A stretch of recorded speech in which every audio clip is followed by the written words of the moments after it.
Hola a todos, reciban un saludo cordial de parte de Estudio Jurídico Virtual. El día de hoy hablaremos de un tema muy solicitado, dada la coyuntura que estamos viviendo, y es la reducción de pensión alimenticia. Antes de empezar debemos aclarar que el derecho de alimentos es aquel que le corresponde a niños o ancianos debido a su condición de vulnerabilidad, al no poder valerse por sí mismos. En caso de menores es un derecho que les asiste y cubre su alimentación, educación, vestido, techo, recreación, entre otros. Por tanto, es obligación de los padres cubrir dichos gastos de forma equitativa, por lo cual la demanda de alimentos no debe entenderse ni usarse como un escarmiento o venganza entre padres. Se debe comprender que lo que se custodia es el interés superior del niño y que todas las personas deben de velar por el bienestar de sus hijos. También debemos decir que nos encontramos afrontando un hecho histórico, como es la pandemia del coronavirus o COVID-19. Ante ello, el Perú y muchos países en el mundo se encuentran tomando medidas como cuarentenas, toques de queda y estados de emergencia. Todo esto ha paralizado muchas labores económicas y ha generado que cientos de personas pierdan sus empleos, por lo cual estas personas se ven imposibilitadas de cumplir con el pago de pensiones alimenticias.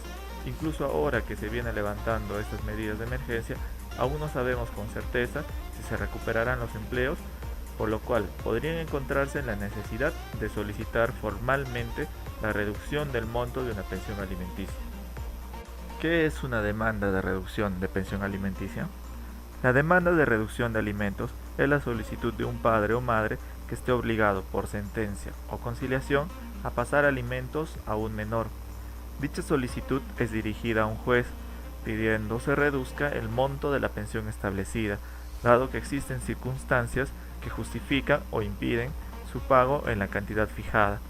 Ejemplo, reducción de sueldo del obligado, nacimiento de un nuevo hijo del obligado, estado de emergencia por el cual se habría perdido los ingresos económicos o una enfermedad comprobada.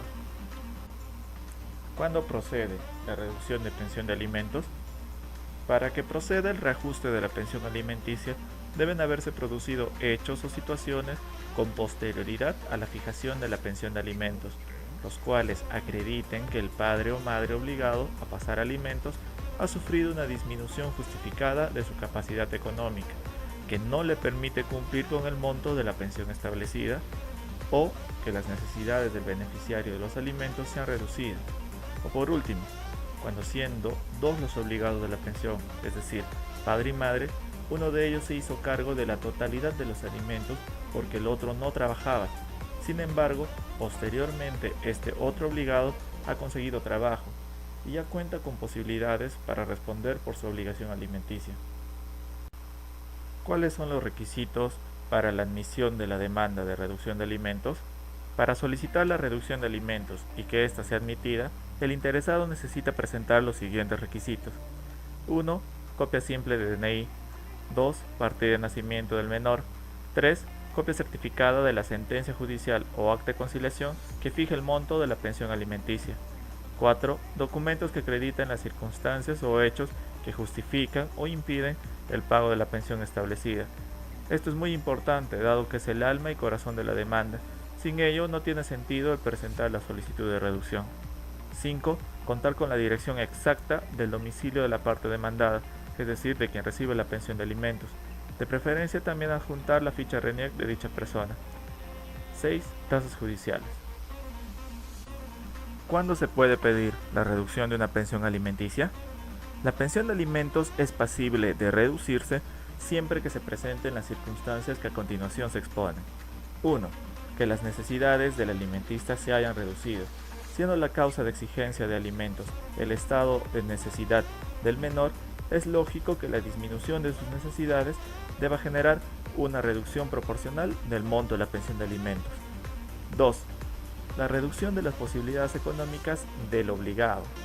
Ello obedece a que en ningún sentido debe ponerse en riesgo la estabilidad de las necesidades primarias del obligado, siendo exigible que éste cumpla únicamente con el pago de la pensión en proporción a sus posibilidades. ¿Existe algún requisito adicional? La respuesta es sí. En este tipo de proceso existe un requisito de fondo, sin el cual la solicitud o demanda no podrán ser declaradas fundadas, la cual es que el obligado haya venido cumpliendo con regularidad y de manera oportuna con el pago de la suma establecida por el juez. Es decir, que se encuentre al día con el pago de las pensiones alimenticias. ¿Cómo es el trámite del juicio de reducción de pensión alimenticia? El trámite se inicia con la presentación de la demanda de reducción de alimentos ante el juzgado de paz letrado que tuvo a su cargo el proceso de pensión de alimentos original o en el juzgado de paz del domicilio del menor. La vía procedimental en la que se desarrolla el proceso es la vía sumarísima, que es la más rápida. Sin embargo, no es posible definir un plazo mínimo o máximo, dado que ello va a variar de acuerdo a cada caso y a las circunstancias. Por ejemplo, al presentarse alguna dificultad en la notificación o de acuerdo a la dinámica de cada despacho judicial. La demanda de reducción de alimentos no genera que la pensión se suspenda durante el tiempo que dure el proceso, sufriendo una variación en caso se declare fundada la demanda y únicamente a partir del momento de expedida la sentencia. Recuerde que cualquier abogado habilitado puede presentar la demanda de reducción de alimentos, la cual no es complicada. Sin embargo, debe existir sí o sí alguna de las razones que ya hemos expuesto y que ésta esté debidamente acreditada. Además, recomendamos que si no están pagando las pensiones, se pongan al día cuanto antes. Luego de ello, presenten su demanda de reducción de alimentos. Si dejan que la deuda se les siga acumulando, llegará a montos muy grandes, los cuales incluso podría llevarlos a perder su libertad. Más adelante vamos a subir otros videos hablando sobre demandas de alimentos, contestación de demanda de alimentos, exoneración de alimentos y otros temas relacionados. También hablaremos sobre herencias, sucesiones intestadas, testamentos, inmuebles, alquileres y contratos. No se olviden de suscribirse, darle like al video y compartirlo, eso nos ayudaría mucho. En la descripción del video podrán encontrar enlaces a nuestras redes sociales, donde colgamos información todos los días. Y si tienen alguna consulta, sugerencia o quieren proponer algún tema, pueden dejarlo en los comentarios. Les deseamos muchos éxitos y buena salud. Hasta la próxima.